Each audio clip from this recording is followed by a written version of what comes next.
Now, the Israeli Prime Minister says he's going to convene his security cabinet this week to discuss the country's next steps in Gaza. Benjimen Netanyahu will decide how to instruct the military to proceed in achieving his war aims. It comes after the Israeli Foreign Minister said that offers from countries, including the UK, to recognise a Palestinian state is a prize for terror. Well, joining us now is the Secretary-General of the Norwegian Refugee Council, Jan Egeland. Jan Egeland, thank you very much for being with us today. It's always worth getting a sit-rep, a situation, or a rep on what's happening in Gaza at the moment. What's the situation on aid getting in currently? It's too little, too late, still. There are a few more trucks coming in, and there are a few of these very photogenic airdrops that provide very little, and they are all providing aid in a very chaotic way. We had a system until Israel broke this ceasefire in March of last year and started their starvation policy. I was there during one of the periods where we were distributing 100 organizations with 400 distribution points. We distributed directly to the families. I saw myself how the mother and the grandmother got a tent, asked her sons or relatives to carry it to the place. The food was delivered in the hands of the people. What they now have is a system that is utter chaos. These are Hunger Games, really.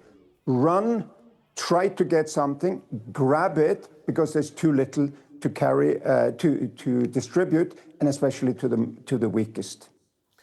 Jan Egeland, the UN say that just 14% of what is getting in, and you say it's a paltry amount that's getting in, 14% of what's getting in gets to those who actually need it. The rest, they say, is intercepted either peacefully or by armed gangs. I mean, is that accurate, that it's just that, of the little amount that's getting in, it's that little that's actually getting through? Yes, yes. So it's evident that London, Berlin, Paris was not heard when they said there has to be a system of distributing food to the starving children, women, elderly, disabled of Gaza that are dying on our watch. Nothing has fundamentally changed. In the Hunger Games that they are now organizing, yes, some of the strongest get aid. Some of the criminal gangs that Israel tolerates, the mafia that they tolerating inside, are certainly getting food. The Norwegian Refugee Council is still denied access. So are most British, European, North American non-governmental organizations. We've been there for a generation. We have people on the ground that could distribute directly to the people. They themselves now are starving. A brother of one of my colleagues was killed as he tried to get food from one of the lorries that ended up in chaos and Israelis shooting at them. And this comes, Jan Egeland, that description comes as we're hearing that the Israeli Security Cabinet are going to convene to potentially reoccupy Gaza to in their sort of telling of it, finish the job there. I mean, what does that mean for not only just for your work and trying to get aid there, but more fundamentally for the people who are there?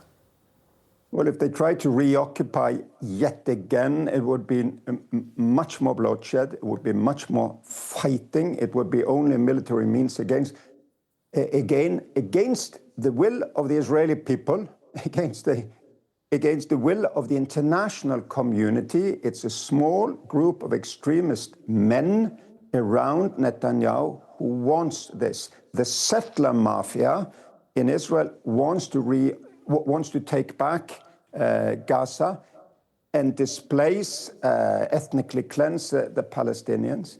The only way to get out the Hamas-held hostages that are also starving. It's horrible to see this film of some of these hostages that were youth from the concert and so on. The only way to get out is through negotiations. That's the way they have gotten out the hostages before.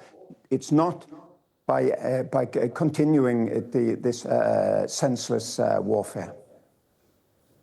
Jan Egeland, you'll know that there is a plan in place. I tried to get some more details from the UK to take in some 300 Palestinian children for medical treatment.